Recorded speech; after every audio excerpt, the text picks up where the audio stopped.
time, the 2003 Vikings. Oh, we're number 4? The 03 team? Oh, okay.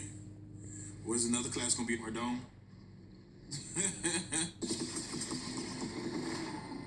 The 2003 Vikings had the #1 offense in the NFL. We had Randy Moss, we had Cole Pepper. We had an unbelievable offense. Another big play for the Vikings offense. Minnesota averaged 30 points a game on their way to a 6-0 start.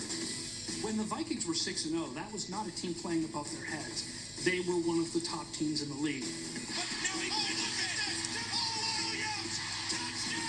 You gotta be kidding me! That's how you play football right there. Our expectation was to make it to the Super Bowl.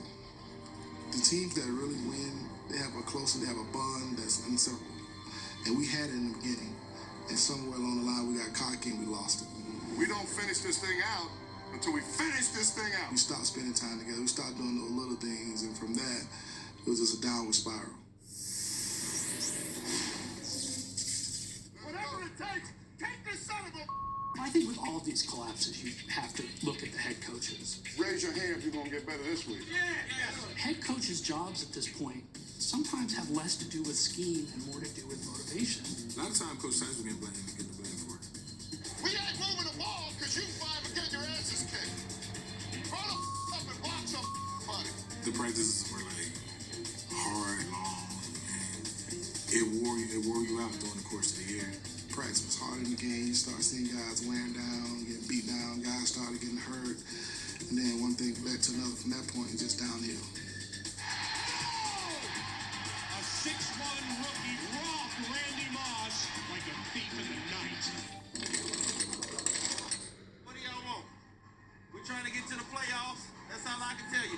Hit him right in the head, shake it, bake. Let's go. Watch out, cameraman. Our number 4 collapse still could save the season in the final week. If Minnesota could beat the 3-12 Cardinals, they would win the NFC North. They're up 17-6 in the fourth quarter, and they choked the game away. 17-6. I mean, the game's over. Now he dumps it in the air zone. Touchdown, Cardinals! It bounces in the air, and the Cardinals have it at the 42. Everybody in that stadium sort of had that feeling that something special was going to happen until 4th and 25, and that's when everybody's thinking, oh, this game's over. 4th and 25, you definitely think the game is over, but you never know until the game is over.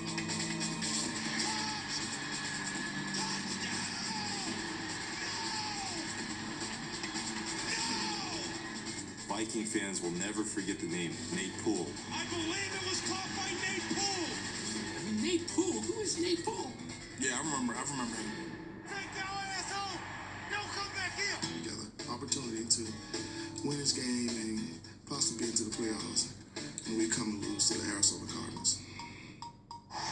Minnesota goes home. It was such an aggravating game because they were just so terrible. On the final play of the regular season for the Vikings, they lose 18-17. That catch got Green Bay into the postseason, and Nate Poole got a key to the city. The Packers invited Nate Poole to their first playoff game. He's about the only guy they don't have a street sign named after yet, but that might be coming. 6-0, and then losing to 4 teams that were 4-12. That just was an unforgettable collapse. You know what? I don't really want to talk about that. I'll talk about something else, but I don't want to talk about that.